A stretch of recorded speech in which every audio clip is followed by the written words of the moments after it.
now in sunny South Africa, and I'm sitting with Chris Els, business owner, entrepreneur, father, professional sportsman, and now a grandfather.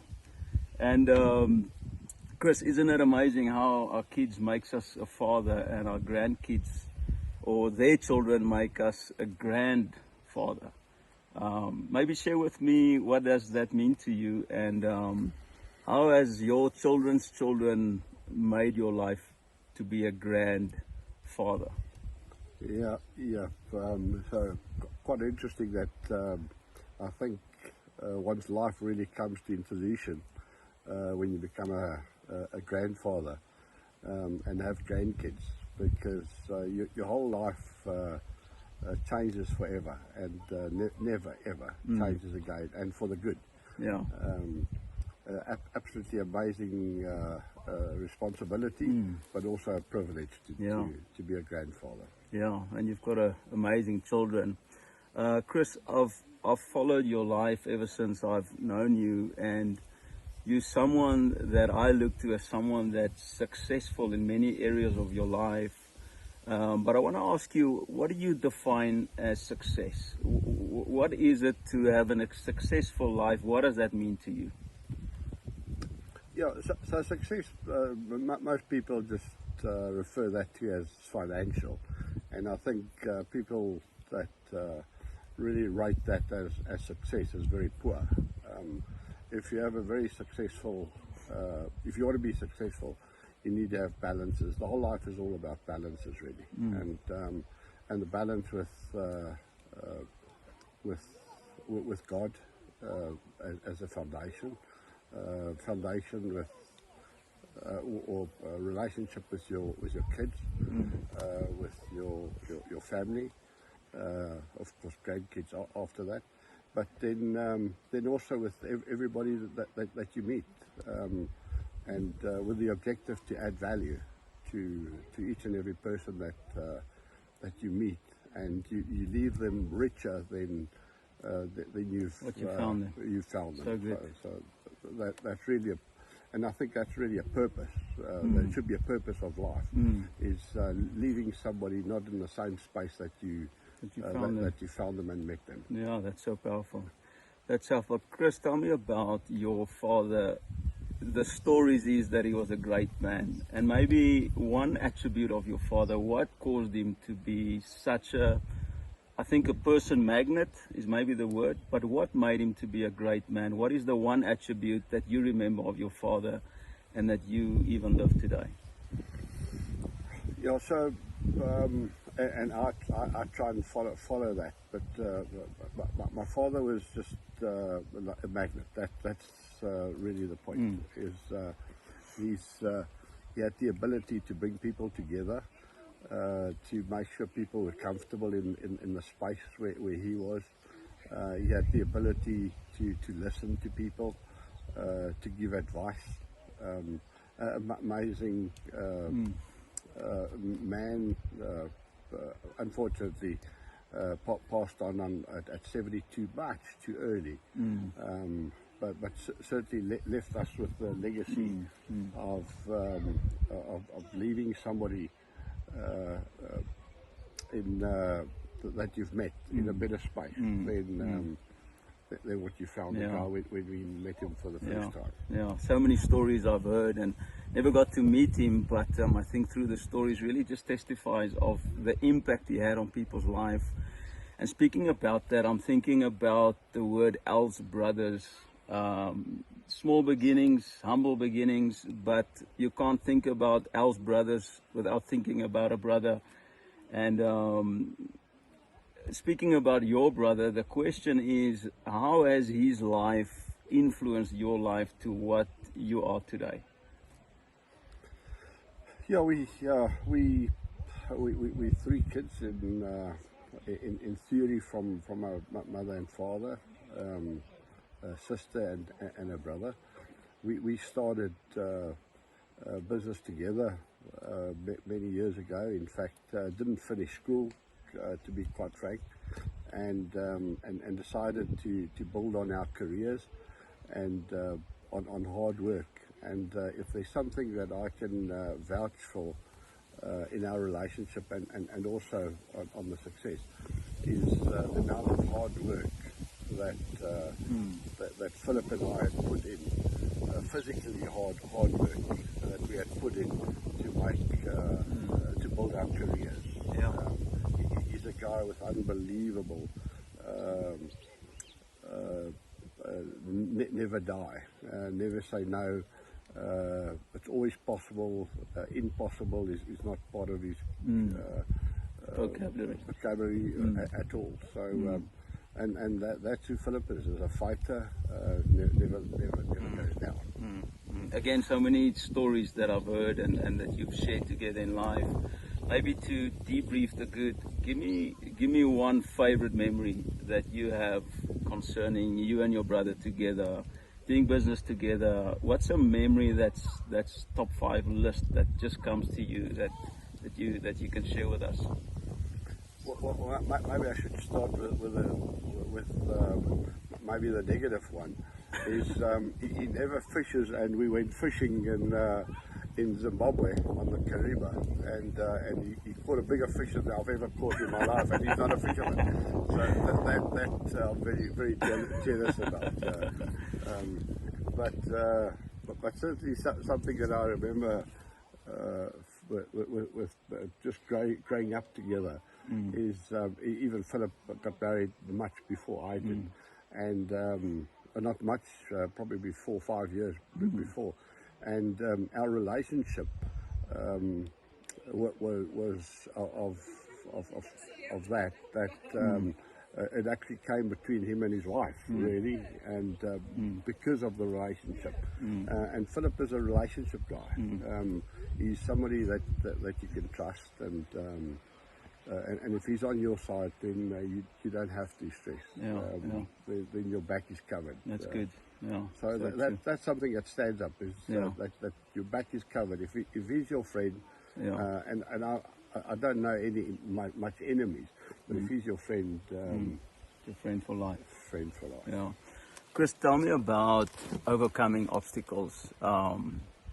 I think to those listening, you lost your hand at an early age, and you were actually confronted with doing life with a single hand. How did you overcome that obstacles? How do you keep on overcoming those obstacles? Share a little bit with us about what happens internally in your mind, getting up in the morning, what happens in the secret place, and how do you get to be successful, and how do you get to go at life with the limitations that you physically have? Yes, I was 23 years old when I was involved in a freak accident where my hand was amputated, and very soon after that I had to learn to work without a hand, and I guess it's a mental shift that you need to carry on, and to start dealing with the facts that you don't have an hand. And life carries on. Tomorrow morning, nobody's going to care about it, and then I think sport, specifically the golf, gave me the opportunity to really accelerate and expedite overcoming those fears. And I'm a competitive person by nature, and I just want to compete. If you fish and compete, whatever we do, we want to compete. And golf put me into the space where one can keep on competing, irrespectively of your disability. And so that made me really overcome many of the obstacles. Many of the obstacles and challenges. I'm a challenge guy. I love a challenge. Somebody says you can't do it, then you're definitely going to do it. That's what I want to do. If that's hunting, if you shoot further than I do, then I want to shoot further. And bow hunting, so I mean, I'll bow hunt. People think once you have a disability like that, life stops. In fact, it's not close to that. We bow hunt, we play golf, we fish, we do whatever.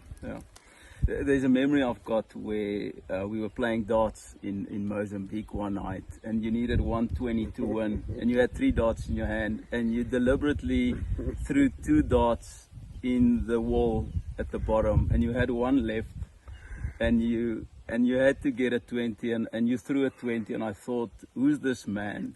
And why would you put yourself under that pressure and in that place? And how does that pressure make you just to flourish? That's belief. You got to believe. You know, in yourself? For sure. Yeah. In yourself. But you got to believe in whatever you do. You got to believe in. And I think that's one of the biggest drawbacks of people, specifically normal people, is they lose in believing in God, but also believing in the environment and believing in themselves. You got to believe you can do it, and it's possible. That's so good. That's so good. Chris, share with us the next step. What's your next step when it comes to family, when it comes to you as an individual, coming to your marriage, coming to your sport world? What is the next step for you? What's the next thing to overcome in your life for where you find yourself? Well, we've just recently announced that a new CEO that's taken over from me from the 1st of March, a couple of days back, and it puts me into the next phase of my life where I want to step down and add value in a different way. More on vision and strategy and stuff like that. And the extra time that we have, we really want to invest that in the family, the grandkids, and leave a legacy. One day it would be super cool if my grandkids would say, my grandfather taught me to fish, or my grandfather hunted with me his first buck, or that would give me lots of pleasure. So we're going into a phase where we really want to take a step backwards and add the same value, but just in a different way. The words that you use, I struggled to think about Chris Els and step backwards and take a step down. But if I hear you correct, you speaking about time and priority, and with who you're spending your time with, which is very good. Yeah, I think so. I think work used to play a very big role, and you don't really have choices, but now we've managed to have choices. So the choices now are to spend it who you want to be with, who's important to you, who's special to you. That's certainly the phase that we're going into now. That's so good.